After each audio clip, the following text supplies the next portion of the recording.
Hello guys. आइए, आपका स्वागत है Hanuman English coaching YouTube channel में। आज का हमारा टॉपिक है 12th क्लास की पोट्री का third chapter, on his blind, उसके अंधेपन पर। ये पोएम जॉन मिल्टन द्वारा कंपोजिट की गई एक 14 लाइन की कविता है, जिसे हम सोनेट कहते हैं। तो वीडियो को शुरू करने से पहले जो हमारे नए व्यूवर हैं, जिन्होंने हमारे चैनल को सब्सक्राइब नहीं किया है, वो पहले हमारे चैनल को सब्सक्राइब कर लें, क्योंकि बाद में आप वीडियो की भावनाओं में खो जाते हैं और हमारे चैनल को सब्सक्राइब करना भूल जाते हैं। तो हमसे निरंतर जुड़े रहने के लिए हमारे चैनल को सब्सक्राइब कीजिए, साथ ही साथ बेल आइकन को भी हिट कीजिए। इस पोएम के टेस्ट पर आने से पहले मैं इसका बैकग्राउंड बताना चाहूँगा। कभी बहुत कम समय में अंधा हो जाता है। यूँ कहूँ कि अपने जीवन की आधी उम्र में ही अपनी आँखों की रोशनी खो बैठता है। जो शुरुआती लाइनों में ईश्वर को जो कि शुरुआती लाइनों में बताया गया है। कभी ईश्वर को पहले दोषी ठहराता है, फिर कहता है कि मुझे जो एकमात्र टैलेंट दिया है, उसका मैं अंधेपन के कारण कैसे आपकी सेवा कर पाऊँ। और बाद में अपनी गलती को स्वीकार करके क्षमा मांगता है और ईश्वर के ऊपर सब कुछ छोड़ देता है। आइए अब पोएम से शुरुआत करते हैं। When I consider how my light is spent, when जब मैं consider माने विचार करता हूँ या सोचता हूँ, how my light is spent कि कैसे मेरी आँखों की रोशनी खर्च हो गई या समाप्त हो गई। जब मैं यह सोचता हूँ कि मेरी आँखों की रोशनी कैसे समाप्त हो गई। ईरे हाफ माई डेज, ईरे में होता है पहले, हाफ माने आधे, माई डेज दिनों में, मेरी जिंदगी के आधे दिनों में मेरी आँखों की रोशनी कैसे समाप्त हो गई। जब मैं यह सोचता हूँ, कवि कहता है, in this dark world and voice, इस अंधेरे बड़े संसार में और इस विस्तृत संसार में, जब मैं यह सोचता हूँ कि मेरी आँखों की रोशनी समाप्त हो गई है मेरी ज़िंदगी के आधे समय में, तो वो कैसे हो गई है। आगे देखते हैं। एंड डेट वन टैलेंट, और वो एक मात्र टैलेंट या प्रतिभा, which is death to hide, वह एकमात्र टैलेंट विच जो इज डेथ टू हाइड, जो जो मैं छिपाता हूँ तो मेरी मृत्यु के समान है। यानी कि कवि कहना चाहता है कि जब मैं यह सोचता हूँ कि मेरे जीवन के आधे समय में मेरे आँखों की रोशनी कैसे खर्च हो गई इस बड़े संसार में और इस विस्तृत संसार में। आगे देखते हैं।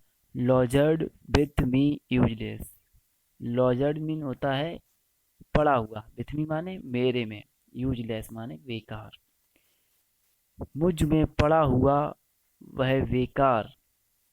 यानी कि कब कहता है भगवान से, ईश्वर से, कि आपने जो मुझे एक टैलेंट दिया है वो मुझ में पड़ा हुआ बेकार है, क्योंकि मैं अपने अंधेपन के कारण उसका यूज नहीं कर पा रहा हूँ। दो माई सोल मोर वेंट, यद्यपि माई सोल मेरी आत्मा, मोर वेंट ज़्यादा झुकी हुई है, यद्यपि मेरी आत्मा बहुत ज़्यादा झुकी हुई है या तत्पर है आपकी सेवा करने के लिए, to serve there with my maker, आपकी सेवा करने के लिए, जो आपने मुझे एक टैलेंट दिया है, या जो मुझे आपने एक प्रतिभा दी है, मैं उससे आपकी सेवा करने के लिए बहुत ही तत्पर हूँ।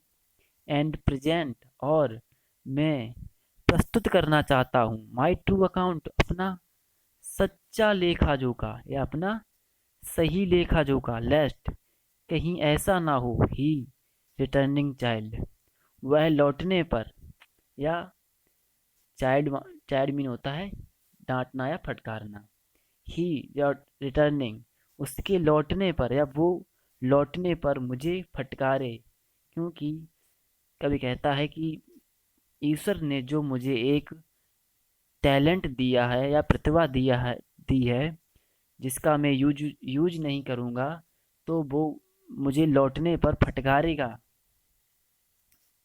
आगे देखते हैं। डॉथ गॉड एग्जेड डे लाइवर, डॉथ गॉड एग्जिट मीन्स होता है आशा करना, कि भगवान, अब कभी ईश्वर से यहाँ प्रश्न कर रहा है कि भग, ईश्वर भगवान मुझसे दिन भर परिश्रम करने की आशा करता है, लेकिन लाइट डिनाइड, मेरी आंखों की रोशनी मुझे यह करने से मना कर देती है, कि भगवान ने मुझे जो एक कविता करने का टैलेंट दिया है, वो मुझसे चाहता है, लेकिन मेरी आंखों की रोशनी ना होने के कारण मैं यह करने में असमर्थ हूँ, या मेरी आंखों की रोशनी मना कर देती है। दोस्तों, एक ज़रूरी बात मैं आपको बता दूं कि जॉन मिल्टन ने यह पोएम अपने ब्लाइंड होने यानी अंधे होने के बाद लिखी थी। यूं कहूँ कि इन्होंने अपना दर्द लिखा था इस कविता के अंदर, तो इसे गौर से सुनना, बहुत ही सेंसिटिव पोएम है। आगे देखते हैं। आई फॉन्डली आस्क, मैं, फॉन्डली मीन होता है मूर्खतापूर्वक, मैं मूर्खतापूर्वक पूछता हूँ, वट, लेकिन, पेशेंस टू प्रिवेंट, कवि ने यहाँ पर पेशेंस धैर्य को परसोनिफाई कर दिया है। आगे देखते हैं। डेट मरवर, उस बड़बड़ाहट को, सून रिप्लाई, जल्द ही, जल्द ही, यानी मेरा धैर्य मुझे जल्द ही रिप्लाई करता है कि God doth not need either man's work or his own gift, उत्तर देता है कि भगवान को मनुष्य के द्वारा किए गए परिश्रम की कोई जरूरत नहीं होती है, ना ही उसके द्वारा दिए गए किसी उपहार के बारे में वह कुछ चाहता है। कब कहना चाहता है कि भगवान ईश्वर मनुष्य के परिश्रम की कोई आवश्यकता नहीं है या कोई ज़रूरत नहीं है, और ना ही उसके द्वारा दिए गए उपहार जैसे प्राकृतिक प्रदत्व, आग, पानी, हवा आदि, ये सब इनके बदले में वह हमसे कुछ नहीं चाहता है। हु बेस्ट, जो सबसे अच्छे हैं, वियर हिज माइल्ड योक, सहन करने में, हिज माइल्ड माने हल्का, योक में होता है जुआ, जो कि बैल के कंधों पर रखा जाता है, हल चलाने के लिए बैल के कंधों पर जो रखा जाता है जुआ, योक में होता है जुआ, वो जो सबसे अच्छा सहन करना जानते हैं। कब कहना चाहता है कि ईश्वर द्वारा दिए गए दुखों को जो सबसे अच्छी तरह से सहन करना जानता है। आगे देखते हैं। दे सर्वे हिम, वे उनकी सेवा भी करते हैं। बेस्ट, दे सर्वे हिम बेस्ट, वे उनकी सबसे अच्छी सेवा भी करते हैं। हिज स्टेट, उसकी अवस्था, इज काइंडली, उसकी अवस्था राजाओं के समान है।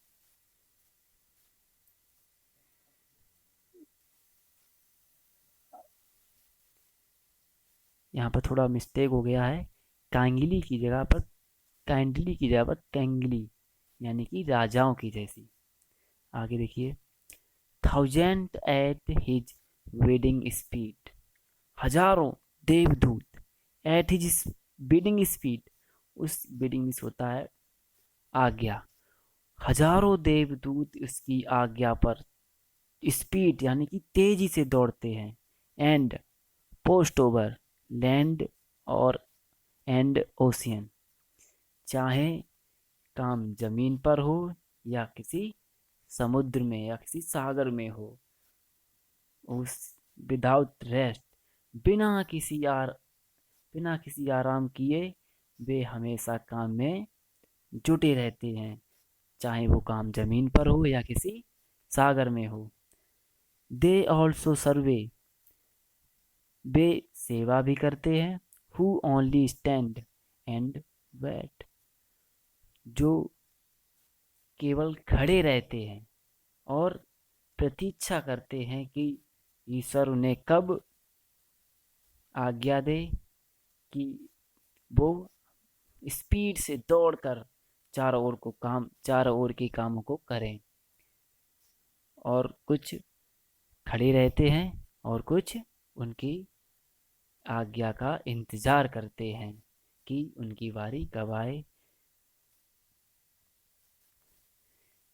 इसी के साथ हमारी पोएम को समाप्त होती हुई।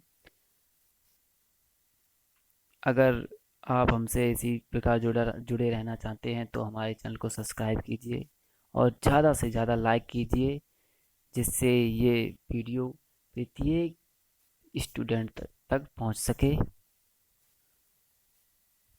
सो thank you for watching, take care, good bye.